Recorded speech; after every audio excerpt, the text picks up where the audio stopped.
किसी नगर में रामधर नाम का एक व्यक्ति रहता था। एक दिन किसी काम को लेकर उसका अपने पिता से झगड़ा हो गया। पिता ने उसे 5 सोने की अशर्फियां देते हुए कहा, घर में सारे दिन पड़े रहते हो, ये अशर्फियां लो और बाहर जाकर कोई व्यापार करो तथा धन कमा कर लाओ। रामधर पिता की बात सुनकर अशर्फियां लेकर व्यापार करने के लिए प्रदेश की ओर चल पड़ा। वह सोच रहा था कि इन 5 अशर्फियों से कोई छोटा मोटा व्यापार कर लेगा और खूब सारा धन कमाकर अपने पिता को दिखाएगा। यही उम्मीद लेकर वह चलता चला जा रहा था। रास्ते में उसकी मुलाकात एक साधु से हुई। साधु भी अपने गंतव्य की ओर जा रहे थे। रामधर ने सोचा, क्यों न इस साधु से कुछ परिचय किया जाए, बातचीत करते हुए सफर आसानी से कट जाएगा। यही सोचकर वह साधु बाबा के पास गया और उन्हें प्रणाम किया। साधु बाबा ने उसे आशीर्वाद दिया और पूछा, बेटा तुम कहाँ जा रहे हो? रामधर ने कहा, बाबा मेरे पिता ने मुझे घर से निकाल दिया है। अब मैं किसी प्रदेश में जाकर कोई छोटा मोटा व्यापार करूंगा और अपने पिता को बड़ा आदमी बनकर दिखाऊंगा। मेरे पिता ने मुझे 5 सोने की अशर्फियां दी हैं। इस प्रकार बातचीत करते हुए साधु और रामधर दोनों आगे बढ़ते रहे। चलते चलते रामधर ने साधु से कहा, बाबा आप तो परम ज्ञानी हैं, कोई ऐसी कहानी सुनाइए जिससे सफर आसानी से कट जाए और मुझे कुछ सीख भी मिल जाए, ताकि परदेश में धन कमाने के लिए मुझे प्रेरणा मिले। साधु बोले, मैं कहानी तो सुना सकता हूँ, लेकिन मेरी कहानियां सुनने के पैसे लगते हैं। एक कहानी सुनाने के लिए तुमसे 1 अशर्फी लूंगा। रामधर सोचने लगा, मेरे पास तो केवल 5 ही अशर्फियां हैं, उनमें से 1 अशर्फी देकर कहानी सुनना क्या बुद्धिमानी होगी। लेकिन यह साधु बाबा कोई साधारण व्यक्ति नहीं लगते। हो सकता है कि इनकी कहानी सुनकर परदेश में धन कमाने का कोई उपाय मिल जाए। यही सोचकर उसने साधु बाबा को 1 अशर्फी दे दी और कहा, यह लीजिए बाबा, लेकिन आपसे एक प्रार्थना है कि जो भी कहानी सुनाए वह शिक्षाप्रद हो। साधु ने कहा, मुझे स्वीकार है बेटा। फिर साधु ने कहना शुरू किया, सुनो बेटा, तुम परदेश में व्यापार करने जा रहे हो। यदि कोई व्यापार न कर सको तो कभी खाली मत बैठना। जो भी, जैसा भी और जितने दिन के लिए काम मिले वह काम तुरंत कर लेना। रामधर बोला, ठीक है बाबा, मैं आपकी बात ध्यान में रखूंगा। अब आप कहानी सुनाइए। साधु बोले, बेटा मेरी कहानी तो समाप्त हो गई।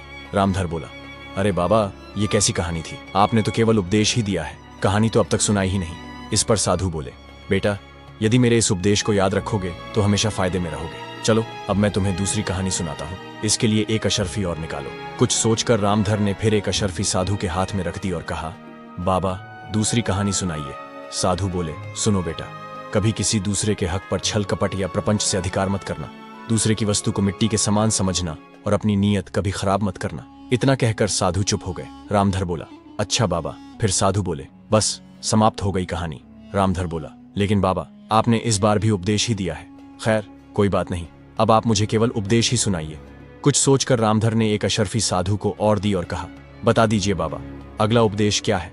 साधु बोले, बेटा जीवन में कभी भूलकर भी किसी का रहस्य किसी और पर मत खोलना, यह मेरा तीसरा उपदेश है। रामधर ने कहा, बाबा अब तो चाहे मेरी सारी अशर्फियां ही क्यों न खत्म हो जाएं, मैं आपसे बाकी उपदेश भी सुनना चाहूंगा। ये लीजिए बाकी बची हुई 2 अशर्फियां और मुझे 2 उपदेश और दीजिए। साधु ने अगला उपदेश सुनाते हुए कहा, सुनो बेटा, चाहे तुम कितने भी आवश्यक कार्य से कहीं जा रहे हो, लेकिन यदि रास्ते में कोई तुम्हें बुलाकर प्रेम से बैठाए तो उसकी बात ध्यान से सुन लेना, उसको ठुकराना नहीं, चाहे तुम्हारा लाखों का ही नुकसान क्यों ना हो जाए।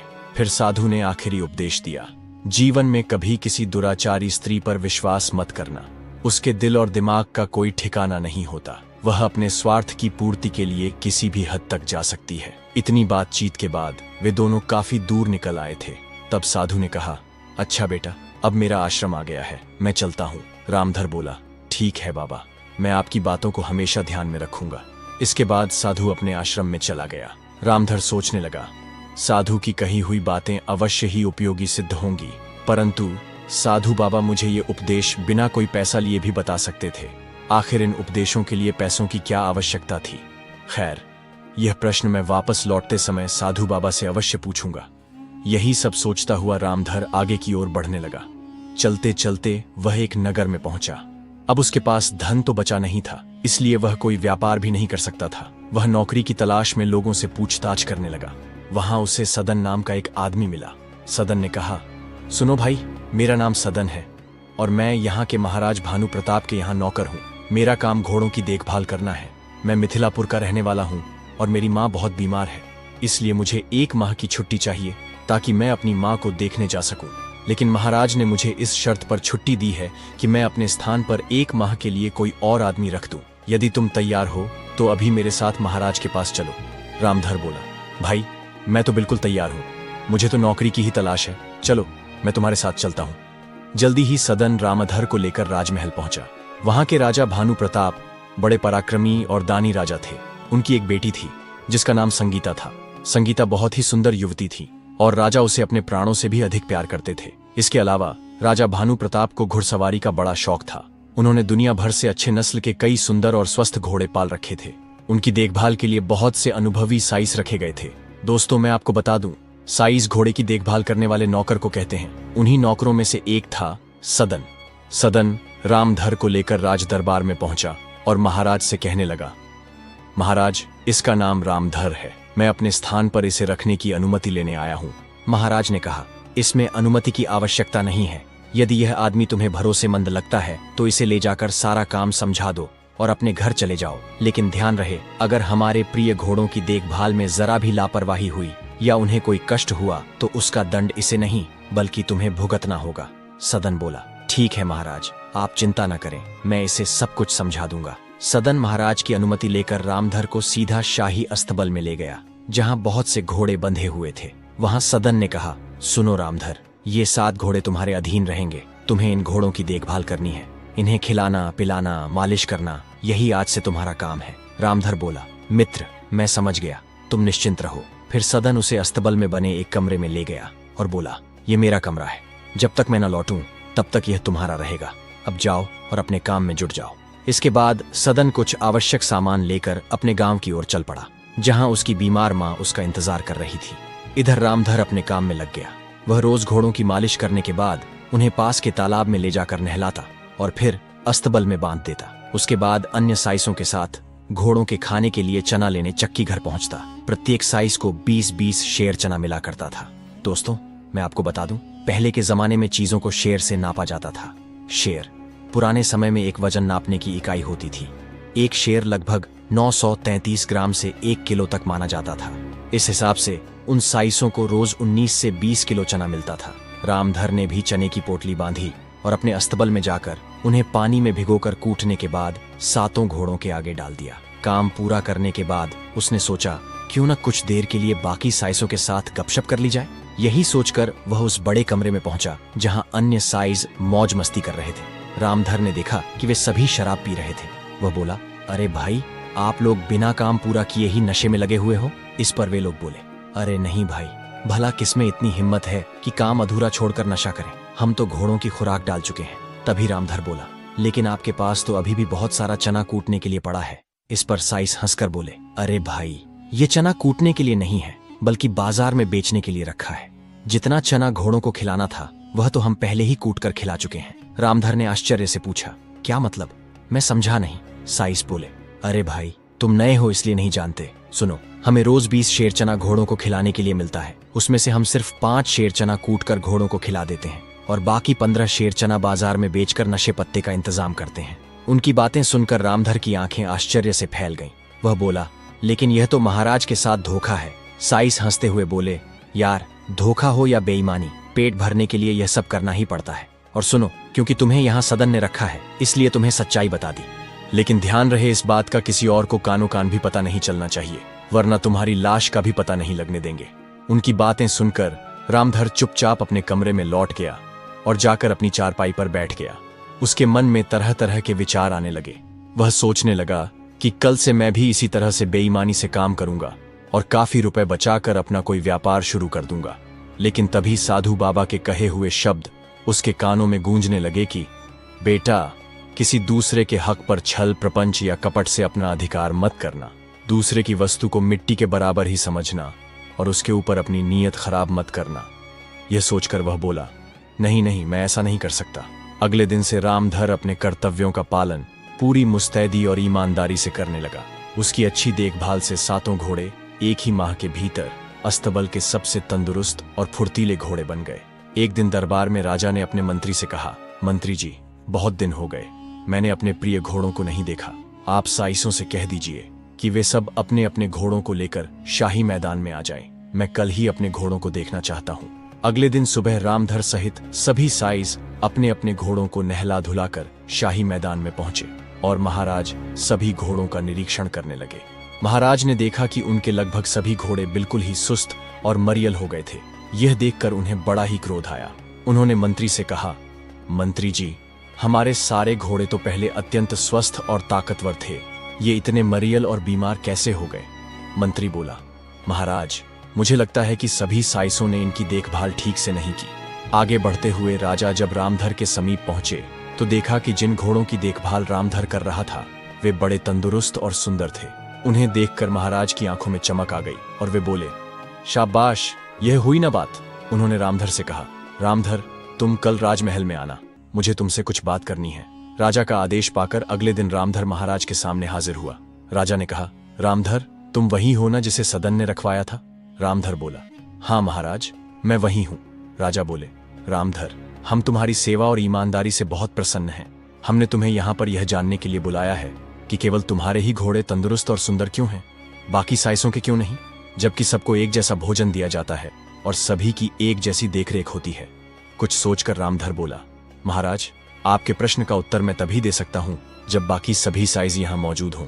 महाराज बोले, ठीक है, मैं अभी बाकी साइसों को यहाँ बुलाता हूँ। जब बाकी साइज भी वहां पहुंचे तब राजा ने कहा, हाँ रामधर, अब बताओ। तब रामधर ने कहा, महाराज, सच बात यह है कि ये सभी साइज बड़े ही बेईमान और धोखेबाज हैं।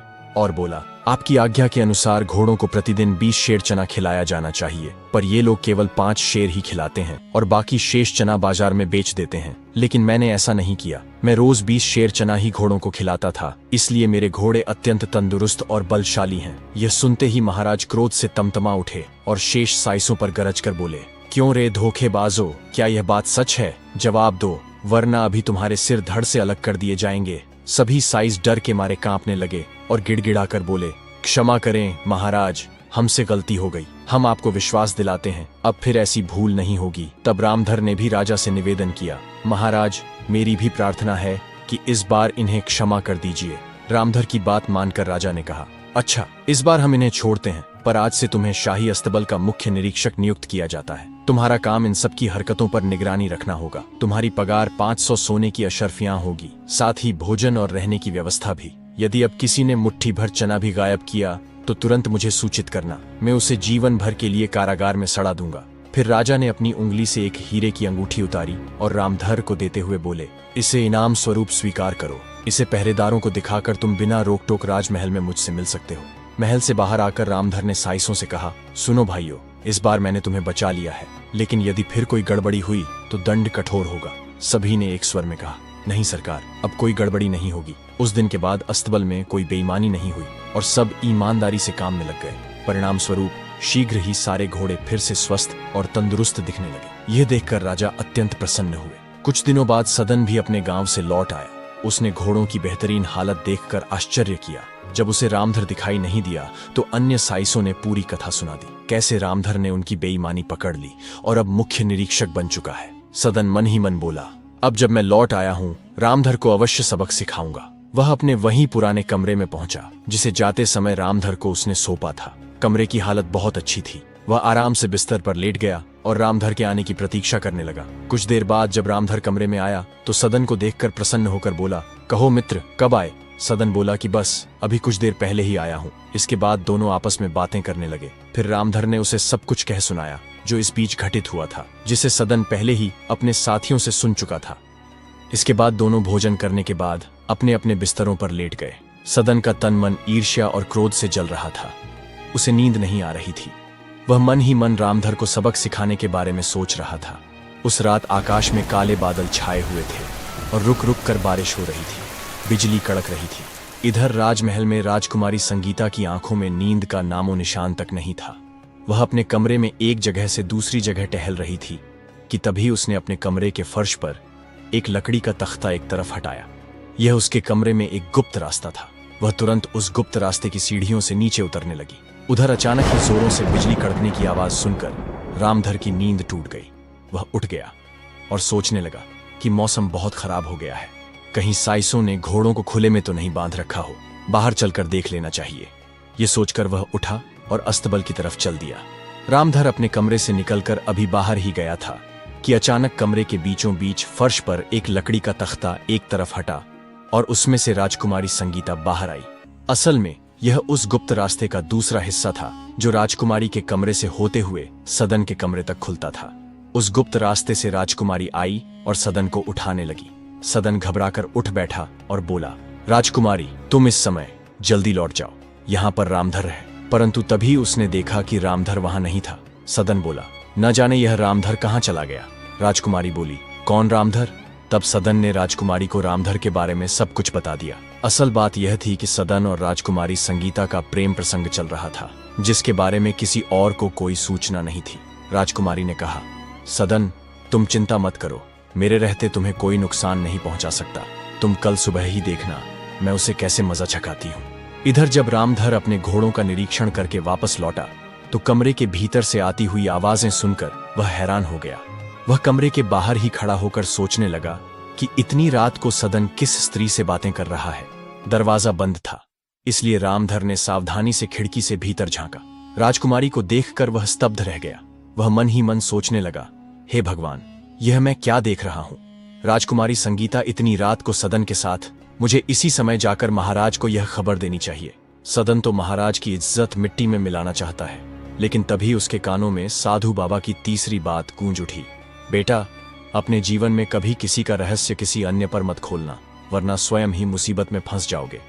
यह सोचकर वह कमरे के बाहर ही छुपकर राजकुमारी के जाने का इंतजार करने लगा। कमरे के अंदर सदन राजकुमारी से कहने लगा कि राजकुमारी, अब काफी समय हो गया है, वह रामधर किसी भी समय यहां पर आ सकता है, तुम वापस महल लौट जाओ। इसके बाद राजकुमारी कमरे के फर्श में बने उस गुप्त मार्ग से वापस लौट गई जिससे होकर वह आई थी।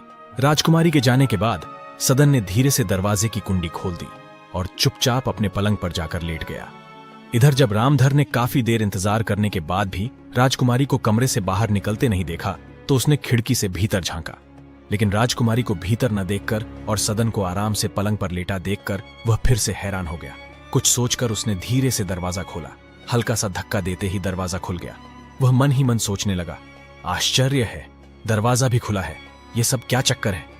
फिर वह भी चुपचाप अपनी चारपाई पर लेट गया और सोचने लगा कि इस कमरे में अवश्य कोई गुप्त मार्ग है जहां से राजकुमारी आई और वापस चली गई। उसने निश्चय किया कि कल सुबह सदन की अनुपस्थिति में वह उस गुप्त मार्ग का पता लगाएगा। दूसरी तरफ राजकुमारी भी उसी गुप्त मार्ग से होते हुए अपने कक्ष में लौट आई। कमरे में पहुंचकर उसने दरवाजा बंद किया और जोर जोर से बचाओ बचाओ चिल्लाने लगी। उसकी चीख सुनकर राजा भानु प्रताप जाग उठे और दौड़ते हुए राजकुमारी के कक्ष के बाहर पहुंचे। दरवाजा धक्का देकर खोला और बोले, बेटी, क्या हुआ, तुम चीख क्यों रही हो? राजकुमारी बोली, पिताजी, आपके अस्तबल का मुख्य निरीक्षक अभी अभी मेरे कमरे में आया था। वह मेरी इज्जत खराब करना चाहता था, लेकिन जैसे ही मैं चीखी वह खिड़की से कूदकर भाग गया। यह सुनकर राजा क्रोध से तमतमा उठे और बोले, उस नीच की इतनी हिम्मत, वह महल में घुस कैसे आया? मैं अभी सैनिकों को बुलाकर उसकी खबर लेता हूँ। राजकुमारी बोली, सैनिकों को बुलवाने से कोई लाभ नहीं होगा पिताजी। मुझे विश्वास है कि वह जरूर आपकी दी हुई अंगूठी दिखाकर ही महल के भीतर घुसा होगा। यह सुनकर राजा का क्रोध 7वें आसमान पर पहुंच गया। वह मन ही मन बड़बड़ाने लगे, रामधर, अब तुम कठोर दंड के लिए तैयार हो जाओ। तभी राजकुमारी ने कहा, पिताजी, कठोर दंड से काम नहीं चलेगा, मुझे कल उस गुस्ताख का सिर चाहिए, वरना मैं भोजन नहीं करूंगी। महाराज बोले, ठीक है बेटी, तुम्हारी इच्छा अवश्य पूरी होगी। राजकुमारी मन ही मन सोचने लगी, वाह, मेरी योजना सफल हो गई, अब मेरे और सदन के बीच कोई कांटा नहीं रह जाएगा। इसके बाद राजकुमारी निश्चिंत होकर अपने बिस्तर पर सो गई। उधर राजा अपने शयन कक्ष में पहुंचे, परंतु उनकी आंखों से नींद उड़ चुकी थी। वह सोच रहे थे, कल सुबह ही मैं रामधर को दरबार में बुलाकर मृत्युदंड दे दूंगा। लेकिन तभी उनके मन में विचार आया, जब दरबार में समस्त दरबारी और मंत्री रामधर को मृत्युदंड देने का कारण पूछेंगे तो मैं क्या उत्तर दूंगा? तब तो हमारी भी बदनामी होगी। लोग सामने तो कुछ नहीं कहेंगे, पर पीठ पीछे अवश्य हंसेंगे कि एक मामूली आदमी ने तुम्हारी बेटी की इज्जत से खेलने की कोशिश की। तब राजा के दिमाग में एक उपाय आया, रामधर को चुपचाप मौत के घाट उतरवा दिया जाए, किसी को पता भी नहीं चलेगा और सब कुछ ठीक हो जाएगा। इससे सांप भी मर जाएगा और लाठी भी नहीं टूटेगी, और यह काम सिर्फ कासिम कसाई ही कर सकता है। यह सोचकर राजा सो गए। अगले दिन सुबह होते ही राजा कासिम कसाई से मिलने के लिए चल दिए। संयोग से कासिम कसाई उन्हें रास्ते में ही मिल गया। राजा ने उससे कहा, कासिम, मुझे एकांत में तुमसे बहुत ही जरूरी बात करनी है। जब वे दोनों एकांत स्थान पर पहुंचे तब राजा ने कहा, कासिम, तुम्हें एक आदमी का सिर काटना है, लेकिन इस बात की किसी को कानो कान खबर भी नहीं होनी चाहिए। कासिम बोला, ये आप क्या कह रहे हैं? महाराज बोले, मैं बिल्कुल ठीक कह रहा हूं। कुछ देर बाद मैं तुम्हारे कसाई खाने में एक आदमी को भेजूंगा, तुम उसे दुकान के भीतर ले जाकर किसी तरह उसका सिर काट लेना। उसके थोड़ी देर बाद एक दूसरा आदमी तुम्हारे पास आएगा। तुम उस सिर को एक कपड़े में लपेटकर उस व्यक्ति को दे देना और धड़ को समुद्र में फेंक देना। कासिम बोला, लेकिन हुजूर। महाराज बोले, लेकिन कुछ नहीं। जैसा मैंने कहा है वैसा ही करना होगा। इसके बदले में तुम्हें मुंह मांगा इनाम मिलेगा, वरना तुम्हें भी मरना होगा। और हां, तुम्हें घबराने की कोई आवश्यकता नहीं है। तुम्हारा यह राज हमेशा मेरे सीने में दफन रहेगा।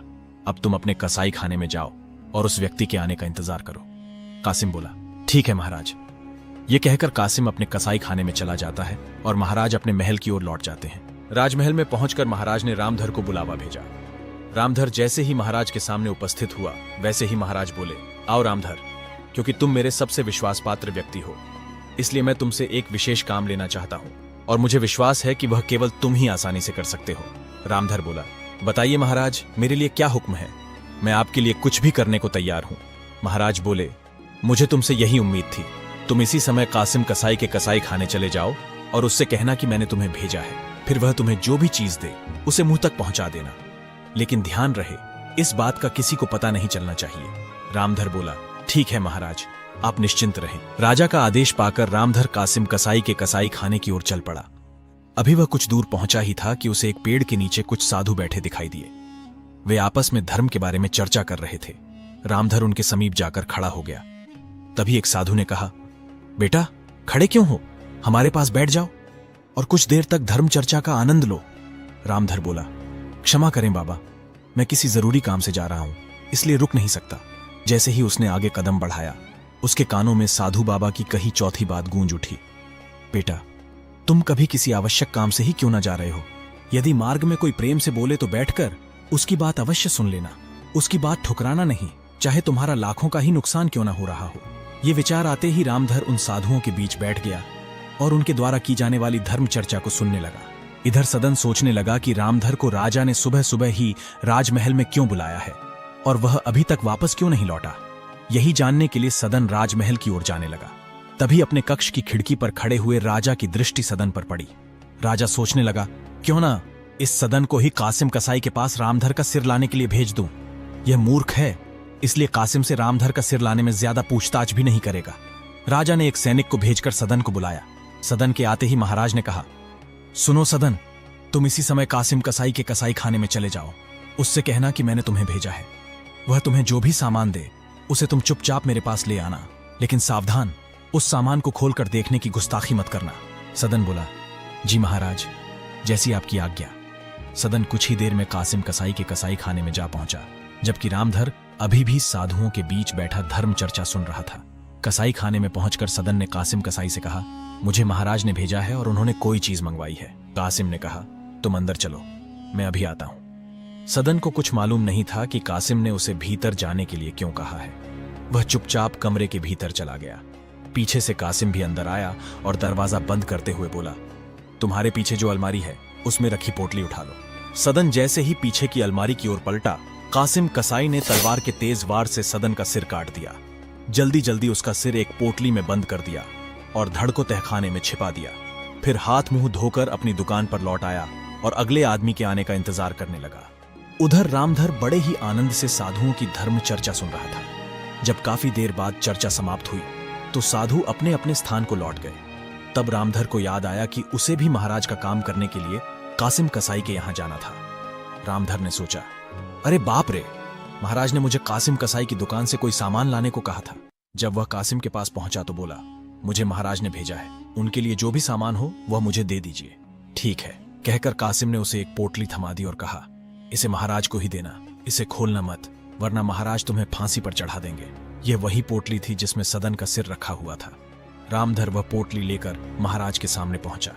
उस समय महाराज और उनकी पुत्री माधवी कक्ष में मौजूद थे। रामधर को जीवित देखकर दोनों घबरा गए। महाराज चौंक कर बोले, अरे रामधर, तुम यहां कैसे? रामधर बोला, आप आश्चर्यचकित क्यों हैं महाराज? आपने ही तो मुझे काम से भेजा था। मैं आपका कार्य पूरा करके सीधा आपके पास चला आया हूं। देखिए, कासिम कसाई ने यह पोटली दी है, लेकिन महाराज इसमें आखिर है क्या? मैं अभी खोलकर दिखाता हूं। जैसे ही रामधर ने कपड़ा हटाया, राजकुमारी संगीता के कंठ से चीख निकल गई। पोटली के भीतर सदन का कटा हुआ सिर रखा हुआ था। यह देखकर राजा को सारा माजरा समझते देर न लगी। उन्होंने सोचा, निश्चय ही सदन, रामधर से पहले ही कासिम कसाई की दुकान पर पहुंच गया होगा और इसीलिए कासिम ने उसका सिर काट डाला। रामधर ने कहा, महाराज, यह तो सदन का सिर है, आखिर यह सब क्या चक्कर है? यह दृश्य देखकर राजकुमारी संगीता का हृदय विदीर्ण हो गया। वह फूट फूट कर रोने लगी और कहने लगी, मेरे प्रिय, तुम मुझे छोड़कर क्यों चले गए? मेरी वजह से तुम्हारी जान चली गई। यह सुनकर राजा क्रोध से चीख उठे। संगीता, सच सच बताओ, यह सब क्या मामला है? राजा के क्रोध से कांपती हुई राजकुमारी ने सारा सत्य अपने पिता को बता दिया। सब कुछ जानकर राजा की आंखों के सामने अंधेरा छा गया। वे पछताते हुए बोले, आह, ये मैं क्या करने जा रहा था? एक नेक इंसान को बिना अपराध के मौत के घाट उतारना चाहता था। हे भगवान, मुझे क्षमा करना। लेकिन तभी संगीता ने न जाने कहां से एक खंजर निकाल लिया और अपने पेट में घोंप लिया। लहूलुहान होकर जमीन पर गिरते हुए उसने अंतिम शब्द कहे, पिताजी, मुझे माफ कर दीजिए। मैंने आपको धोखा दिया और एक निर्दोष आदमी की जान लेना चाहिए। उसकी सजा भगवान ने मुझे स्वयं ही दी है। यह कहते ही राजकुमारी के प्राण पखेरु उड़ गए। राजमहल शोक में डूब गया। सदन और संगीता के शवों का विधिपूर्वक दाह संस्कार किया गया। अगले दिन भरे राजदरबार में राजा ने अपना अपराध स्वीकार करते हुए कहा, मैं जानता हूं आप सभी लोग मुझे अपराधी समझते हैं। भले ही आप मुझे कोई सजा न दें, परंतु मैं स्वयं को इस सिंहासन पर बैठने योग्य नहीं मानता। इसलिए आज से इस राज्य का राजा रामधर होगा। मैं अपनी राजगद्दी उसे सौंपकर संन्यास लेने जा रहा हूं। दरबारियों ने सोचा कि निश्चय ही राजा ने गहन विचार करके ही रामधर को अपना उत्तराधिकारी नियुक्त किया होगा, इसलिए वे भी रामधर को अपना नया राजा मान गए। अगले ही दिन महाराज भानु प्रताप ने संन्यास ग्रहण कर राजमहल छोड़ दिया और सदा के लिए वन की ओर प्रस्थान कर गए। इसके बाद विधिपूर्वक रामधर का राजतिलक किया गया और इस प्रकार उसे राज्य की राजगद्दी प्राप्त हुई। सिंहासन पर बैठा